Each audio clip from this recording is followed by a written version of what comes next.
చంద్రుడిపై ఆవాసాలు ఏర్పాటుకు శాస్త్రవేత్తలు అనేక ప్రయత్నాలు చేస్తున్నారు. ఈ క్రమంలోనే ఒక్కో అడుగు ముందుకు వేస్తూ వెళ్తున్నారు. తాజాగా వారి ప్రయత్నాలకు మరింత సాయపడేలా జాబిల్లిపై ఒక గుహ ఉన్నట్లుగా తేలింది.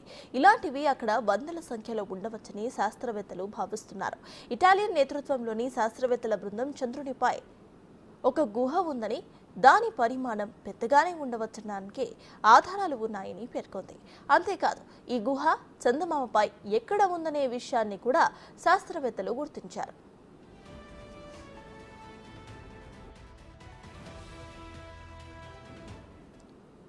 (1969) అంటే 55 సంవత్సరాల క్రితం Neel Armstrong, bus Aldrin land అయిన ప్రదేశానికి 400 కిలోమీటర్ల దూరంలో ఈ గుహ ఉందని శాస్త్రవేత్తలు గుర్తించారు. ఒక లావా సొరంగం కుప్పకూలటం ద్వారా గుహ ఏర్పడి ఉండవచ్చని, జాబిలిపై అత్యంత లోతైన బిలం నుంచి ఇందులోకి ప్రవేశ మార్గం ఉన్నట్లుగా శాస్త్రవేత్తలు చెబుతున్నారు.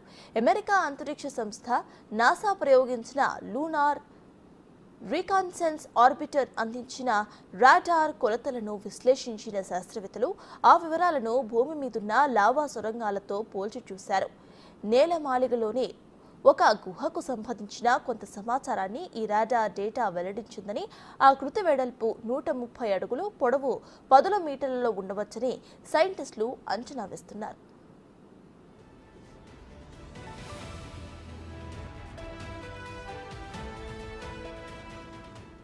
చంద్రుడిపై పునాదుల స్థాయి నుంచి ఆవాసాన్ని నిర్మించడానికి ఈ గుహ ఎంతగానో ఉపయోగపడుతుందని, అంతేకాక చంద్రుడి ఆవిర్భావం గురించి మరిన్ని విషయాలు తెలుసుకోవచ్చని శాస్త్రవేత్తలు వెల్లడించారు.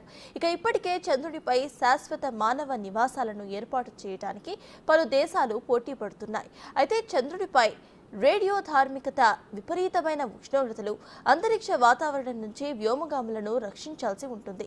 ప్రస్తుతం శాస్త్రవేత్తలు నిర్ధారించిన గుహలను వ్యోమగాములకు సహజ సిద్ధ షెల్టర్స్ గా పనికి వచ్చే అవకాశాలు ఎక్కువగా ఉన్నాయి. విశ్వం నుంచి వచ్చే ప్రమాదకరమైన కాస్మిక్ కిరణాలు, సౌర రేడియో ధార్మికత, చిన్నపాటి ఉల్కల నుంచి ఇవి వ్యోమగాములకు రక్షణ కల్పిస్తాయని శాస్త్రవేత్తలు అంచనా వేస్తున్నారు.